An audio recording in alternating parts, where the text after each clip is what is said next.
Alors bonjour, bienvenue dans ce premier tutoriel en Python. Donc qu'est-ce qu'on va apprendre aujourd'hui? On va apprendre à télécharger les tutoriels Python que j'ai fait pour vous et apprendre à les ouvrir et à les utiliser. Donc première chose à faire, vous allez vous rendre sur ma page GitHub. Je vais mettre le lien en description. Et une fois sur ma page, vous allez cliquer sur tutoriel Python. Pourquoi? Parce que vous êtes là pour apprendre le Python. Donc vous cliquez sur tutoriel Python.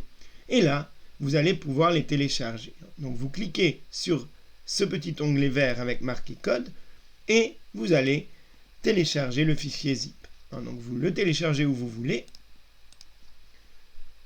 Et une fois que le téléchargement est terminé, vous ouvrez votre lecteur de fichiers et vous allez où vous l'avez téléchargé. Et maintenant, vous devez extraire, c'est une archive zip, c'est un fichier compressé, vous devez le décompresser. Donc chez moi, c'est simplement extraire l'archive ici. Et une fois extraite, vous avez un dossier. Et dans le dossier, vous allez avoir ces fichiers IPYNB. Donc il y a 5 tutoriels. Et maintenant, l'idée, c'est de comprendre comment ouvrir et utiliser ces fichiers. Donc ce que vous allez faire, c'est vous allez sur un navigateur internet, vous tapez Anaconda. Bien sûr que je vais mettre le lien aussi en description. Et là, vous avez deux choix. Soit vous pouvez regarder des photos d'Anaconda dans toutes les situations possibles et imaginables. Ou alors, vous pouvez cliquer sur le premier lien, anaconda.com. Qu'est-ce que c'est Anaconda? C'est une distribution qui regroupe énormément de packages. On va voir ce que c'est un package en Python pour tout ce qui est data science. Donc ça devient très très facile. Avec juste Anaconda, vous avez tout en main pour faire énormément de choses en data science.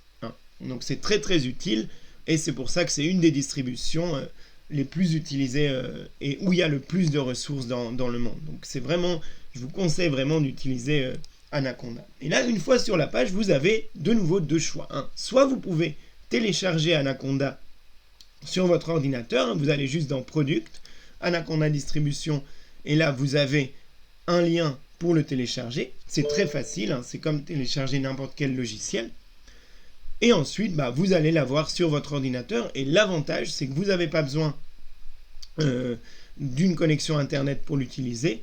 Et vous êtes moins limité parce que la version Internet qu'on va voir maintenant, il y a beaucoup de gens qui l'utilisent. Du coup, c'est un peu plus lent et vous êtes limité en nombre de données et ça. Donc, si vous comptez en faire une utilisation intensive, téléchargez-le sur votre ordinateur. Sinon, on revient à la première page et vous cliquez simplement sur Get Started. Donc là, vous devez créer un compte. Moi, je l'ai déjà fait, mais il suffit juste d'entrer une adresse email, un mot de passe, le truc classique. Et ensuite, une fois que vous avez un compte, vous allez avoir une page comme ça qui s'ouvre. Très bien.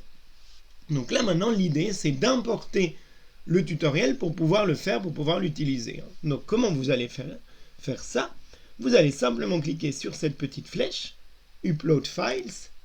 Vous allez dans votre fichier et vous allez simplement cliquer sur le premier tutoriel. Et vous pouvez faire ça pour les 5 tutoriels. Si vous avez fait ça juste, il devrait apparaître ici. Maintenant, il suffit de double-cliquer dessus et une nouvelle fenêtre s'ouvre avec le tutoriel. Donc ça, vous pouvez fermer. Et là, vous avez le tutoriel qui s'ouvre. Donc pour vérifier que tout marche, vous pouvez prendre la première cellule. Ça, c'est une cellule où on peut mettre du code. Si vous cliquez sur le petit plus, il y a des cellules en plus qui apparaissent. Donc ça, c'est très utile pour vous. Pourquoi? Parce que ça vous permet de vous entraîner à faire du code. Et c'est exactement ce qu'on va apprendre dans les tutoriels. Et là, pour vérifier que tout marche, il suffit de mettre une opération, genre 4 plus 5, et d'appuyer Magenter. Magenter, c'est toujours pour valider une cellule. Donc, Magenter. Et si vous avez la bonne réponse qui apparaît, ça veut dire que vous êtes prêt et prête à faire ces tutoriels. Donc j'espère que vous êtes arrivés jusqu'ici et on se retrouve très très vite pour le premier tutoriel en Python.